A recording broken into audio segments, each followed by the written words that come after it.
ნუ გავაფუჭებთ პროდუქციას, დაიწყეთ მოკრეფა. ნუ გავაფუჭებთ პროდუქციას, დავიწყოთ ციტრუსის კრეფა. ამ სიტყვებით მიმართა მეციტრუსეებს აჭარის სოფლის მეურნეობის მინისტრმა 2 დღის წინ თოქ-შოუ უპასუხეთ ხალხის ეთერიდან. ამავე გადაცემაში მინისტრმა განაცხადა, რომ წელს ციტრუსის რეალიზაციისთვის რეგიონში ყველა პირობაა შექმნილი. წარმოშობის სერტიფიკატი არ გძალავს პროდუქციის გატანას. აქ საუბარია გადასახადზე, თუ ჩვენ არ გვექნება წარმოშობის სერტიფიკატი, მაშინ 18%-ს დაემატება 12% და 30% იქნება გადასახადი, თორე წარმოშობის სერტიფიკატის დარეგისტრირება ან არდარეგისტრირება არ გძალავს რუსეთსა პროდუქციის შეტანა. სოფლის მეურნეობის სამინისტროდან ჩვენ უკვე გახსნილი ციტრუსის მიმღები ობიექტების ჩამონათვალი მოგვაწოდეს, თუმცა ფაქტის გადამოწმების შემდეგ მაცნეს გადამღებმა ჯგუფმა აღმოაჩინა, რომ ობიექტების ნაწილი ჯერ კიდევ გახსნილი არ არის. ბოლო ეტაპზე არიან მისული. შემოსატანი აქვს მარტო პლანკები და დღე-ღამეში უნდა გამოუშვან 15000 სალი ყუთი. სხვა მხრივ ყველაფერი დაამონტაჟეს, თურქები ყავდათ ჩამოყვანილი. მონტაჟი გაკეთებულია, სტეკლები ჩასმულია და რა ვიცი.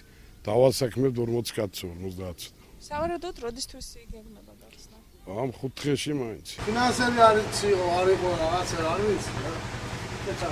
და როდის გაიხსნებაო? 10-ისგან გაიხსნებაო, ხო? ეს რომელი სოფლის პავილიონია? ციხე-ოქტომბრის. და აჭყვა, ხო? ან ჯერ არ დაგიწყიათ მიღება. მეციტრუსეები პარალელს წინა წელთან ავლებენ და აცხადებენ, რომ შარშან ამ დროს მოსავლის ნაწილი აღებული ჰქონდათ და ინვესტორთა დაინტერესებაც მაღალი იყო. წელს კი ციტრუსის დიდი მოსავლის მიუხედავად შემსყიდველთა რაოდენობა მცირეა. 60 თეთრი რო დარჩეს მისაღები იქნება აუცილებლად მისაღები, მაგრამ როგორც იქიდან გამომდინარე ტელევიზიიდან მისი სხვით მყარფას ვერ პირდება, იმიტომ რომ ინვესტორი რო შემოვა, მე ვერ ნაცნობ რა ქვია. ვერ ჩავერევი მის საქმეში, საწაიღოს ეს ციტრუსი ხაზი.